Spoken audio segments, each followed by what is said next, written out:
शायद अब बुढ़ापा उस लेवल तक आ गया है कि उसका दिमागी जो तवाज़ुन है वो बिगड़ गया है।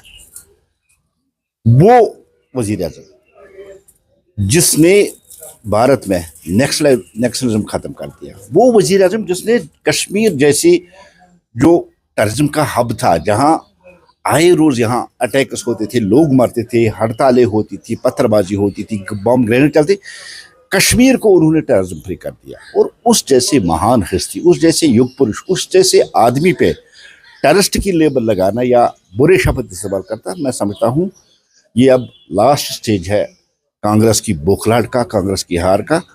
और जिस तरह से कांग्रेस आसाम में भी कहीं दिख नहीं रही, कहीं वेस्ट बंगाल में ही नहीं दिख रही, उसी का आउटपुट है, उसी का नतीजा है। आप देखेंगे कुछ ही दिन रह गई, 4 तारीख आने दीजिए, 4 तारीख के बाद टेलीस्कोप भी आपको इस्तेमाल करनी पड़ेगी और माइक्रोस्कोप भी आपको इस्तेमाल करनी पड़ेगी कांग्रेस को ढूंढने के लिए।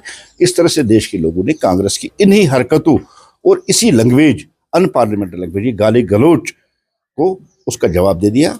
मोदी जी एक युग पुरुष है, डेवलप्ड पुरुष है, उन्होंने जीरो टॉलरेंस की जो नीति टेररिज्म के खिलाफ अपनाई है वो कामयाब हो गई है। इसलिए कांग्रेस की बौखलाहट ये बोल रही है। कांग्रेस ने उनकी बौखलाहट, उनकी वो फ्रस्ट्रेशन लेवल इस हद तक आ गई है अब कि उनकी जो मेंटल बैलेंस है वो बिगड़ गया है। इसलिए वो इस जैसे वजीर आजम जो सदियों के बाद पैदा होता, उस पर ये लांछन लगाते।